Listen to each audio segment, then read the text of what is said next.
kaki dewa bareng ngemoro legane atiku kroyoken iki lagi adi-adiku durung Gajindra sing temandang ayo ora ngulungke Bathara Windradi Mercapada tak dadekke kayangan tak dadekke Mercapada Bathara Antarada kowe keri ana ngareping Sela Manangkep ayo ora ngulungke kelakon tak tugel gulumu oh lho ya berkencang Narudaya ger Gajindra opo kita aja kladuk bela penampa ora kok kita iku keri karo para dewa iku mboyak nanging para dewa lumebu ana ing Sela Manangkep ditutup iku sejatine dewa wis cukup nggone neter kaprawiran kita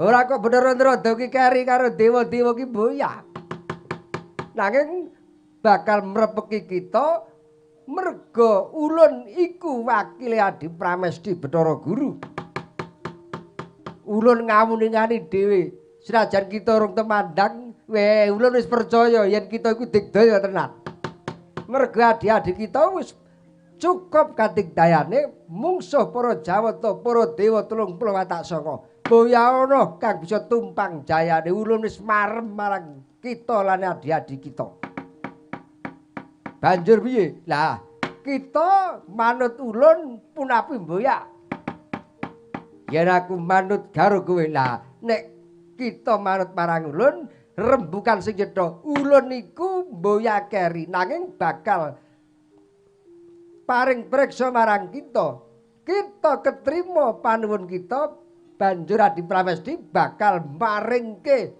Bathara Windradi dadi kita kudu lungguh sing temata racuten bermantian kita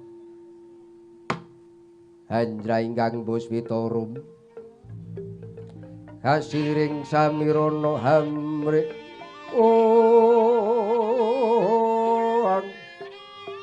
sekar gadung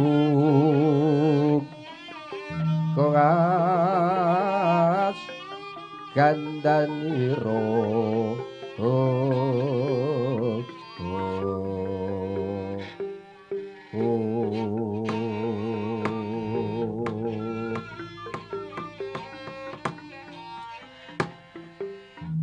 sewu kalepatan kula lan kadang-kadang kula pikulun Bathara Antarada ya ulun paling pangapura ya ger Gajindra lajeng kados pundi kula nderek pangandikanipun pikulun ulun niki badal wakili Adi Pramesti Bathara Guru panuwun kita diparengke Windradi diparingke kita nanging kudu ngenteni mangsa kala lajeng kados pundi dawuhipun pranatan Mercapada karo kayangan kuwi wis beda dadi kita kena mboyong Bathara Windradi nanging kudu ngenteni dina sasi taun dintenipun ya kuwi dina Selasa kliwat sasinipun Jumadilawas taune taun bebas yen ana srengenge jumedhul saka kidul ya kuwi kita diwenangake mboyong Bathara Windradi ana ing Srawantipura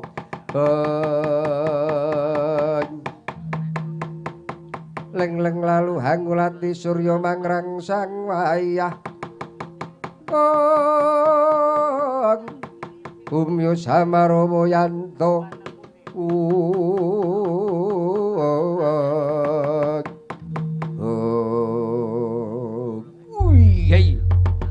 cetha pangandikanipun pikulun keparenga kula tumurun saking Gunung Siulaulut badhe macak makuwon malih badhe ngentosi dinten Selasa kliwat sasinipun Jumadilawas taunipun taun bebas ya ger sing ati-ati ya tunggunen sing sabar aja nganti kemrungsung kita nggon menunggu sendika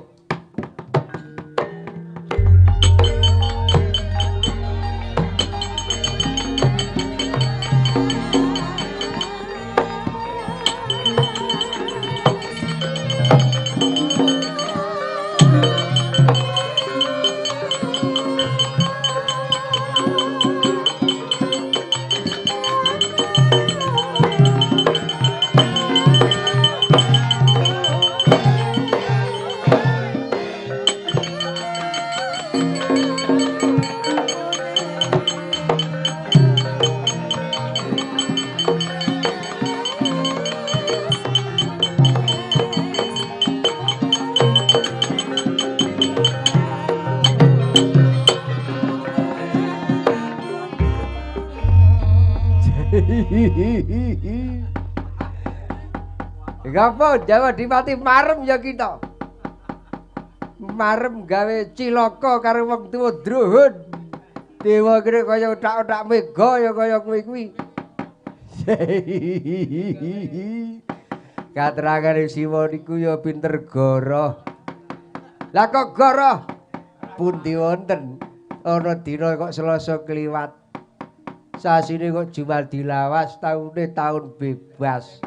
Sengenge jedul saka kidul iku pundi wonten to kulun. Goroh ning rak nyelameti. Ya pisan kala iki ya kena wae goroh. Atrehno blantik-blantikke ora goroh ora marem.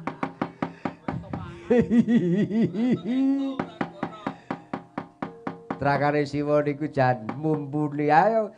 Pinter kita ning wong tuwa iki mesti menang pengalaman ngono. Ya arep kori ning Sela nangkep tak kunci kae. Ya ulun ya ora kurang reka. Gajindra tak apusi. Nggih. Lajeng keparingipun kulun Bathara Narada. Lah lakon iki tak aturne Hadi Pramesti Bathara Guru. Kudu kepiye apa minta sraya titah apa Adi Guru dhewe mengko sing murba Gajindra swawi kula dherekaken kulun.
Sritenon langening pamiyat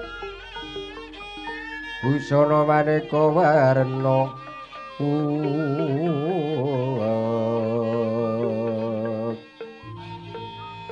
renggeng kencana retna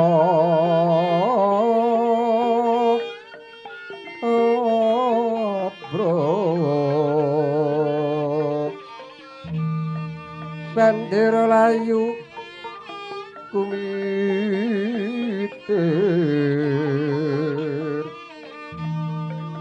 sendrang pandres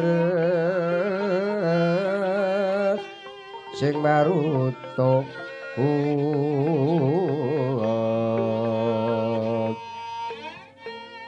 serena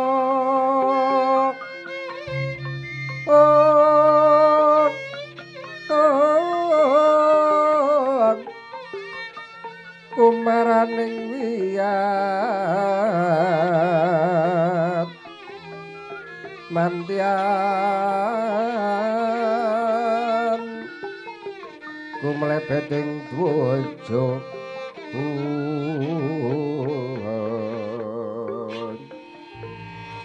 Subrasta gayune bangket prapal Puspita handrain siti